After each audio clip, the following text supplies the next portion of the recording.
So, of course, you're wondering, what does the seventh inning stretch have to do with President William Taft? You may think you know, but you don't really know what you think you know because you don't know what you don't know. And even though I have no idea what that means, I'm serious about it. Trustworthy again, whether you like it or not, with another vital historical fact. The seventh inning stretch is as much a part of Major League Baseball as beer, hot dogs, and slicing up someone in a parking lot. But when did this tradition actually start? Okay, relax, I'm going to tell you, but first a word from me with another shameless plug.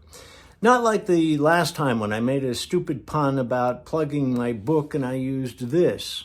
A large number of my followers are degenerate perverts, however, and they suggested I do another pun on a plug, but they said not to use this type of plug.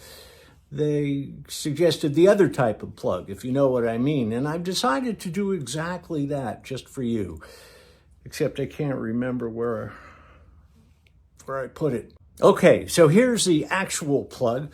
Son of a Bitch, my new novel, is available at Amazon.com. And don't worry, I know a number of my followers are concerned about this, but there are a couple of dirty, filthy parts.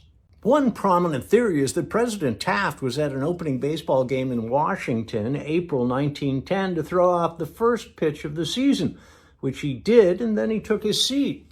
But in the middle of the seventh inning, Taft stood up to stretch his legs, and the crowd thought he was leaving. So they all got to their feet out of respect. And somehow the tradition stuck.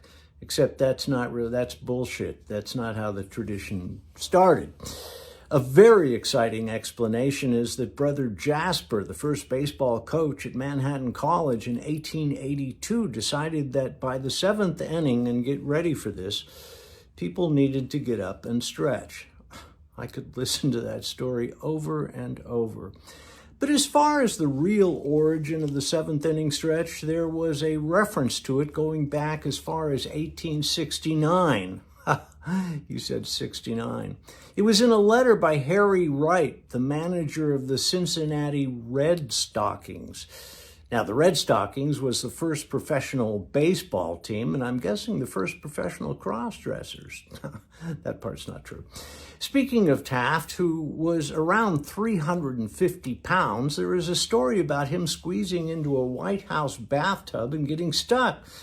The story isn't true, even though it does conjure up an entertaining mental image of several guys straining around some grease in a giant shoehorn. But what's true is they did install a new bathtub for Taft in 1908. It was a little over 7 feet long, 41 inches wide, and it weighed a ton. Seriously, a ton. And that's without Taft. But if you need a story about his girth and the bathtub, how about this?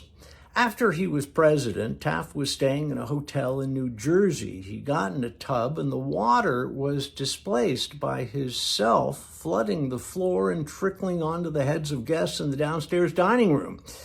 Yes, it's a body-shaming story, but I'd say it's more of a water displacement story.